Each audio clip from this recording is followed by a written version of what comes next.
Nós temos outro projeto, muito contente, junto com a FCCA, maneira de conhecer, nós põe um master plan, caminho que nós queremos lograr 2 casas social para anos que agora construir, banda naturalmente de trabalho comercial, também que a FCCA está fazendo, por certo, no rato passado, está papo com o senhor Paula e nós papo com o senhor Trump também, arriba a intenção que tem na DEP para certo terreno que nós temos para pessoas não portar com net no hal 20% ou 30% que está pondo minimalmente que vamos ter para construir um terreno, que a FCCA está disposto naturalmente para poder financiar a parte aqui de uma hipoteca na pessoa e o governo na seu turno do terreno na final do dia e meta para mais tanto gente por trabalhar na casa criar um hogar e me está contente que a relação com os 5 FCCA está de tal forma abrir agora que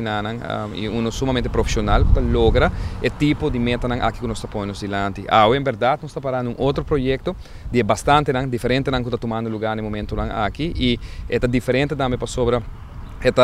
outro sistema que o Tawardo usa, nós visitamos a Tanquilander, para passar o primeiro bloco que o Tawardo criar em a casa social,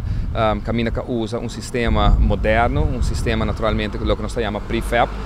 pero que está bom para ilustrar na comunidade cada biaco, para papo de qualidade alta, duradouro e naturalmente que o Tawardo goedgekeurd também door die DOE, para que trata de bouwvergunning, aqui nós está papo de 7 que tem tower aqui de bloco aqui Tawardo criar e net so trás também tem outro 8 mas que men 5 mas que Tawardo criar e assim aí botem diferente na Kiviti também botem outro casa que Tawardo criar trabalhar no momento aqui diferente parte na Rondi Aruba. O que é importante tá que cada ano está criando e nós está experienciando naturalmente depois de work proven technology que tem para trás diferente forma para trabalhar a casa para mover tique for de forma contemporânea que está trabalhar com bloco que está mais caro material está mais caro no momento aqui nós logra com a FCCA para reduzir o que anteriormente estava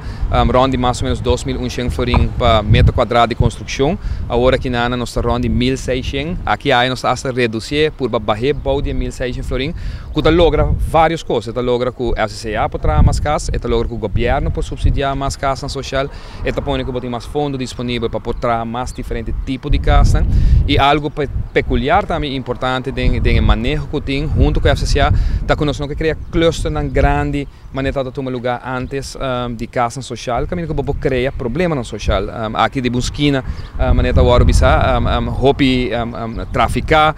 hobby barrio casa na rond, pode criar oportunidade para casa social, caminha com barrio mês para controlar e vigilar para a qualidade de vida que é da alto e ajuda, e senão que tem necessidade também para boar sacar, fora de qualquer debilidade que não tem social,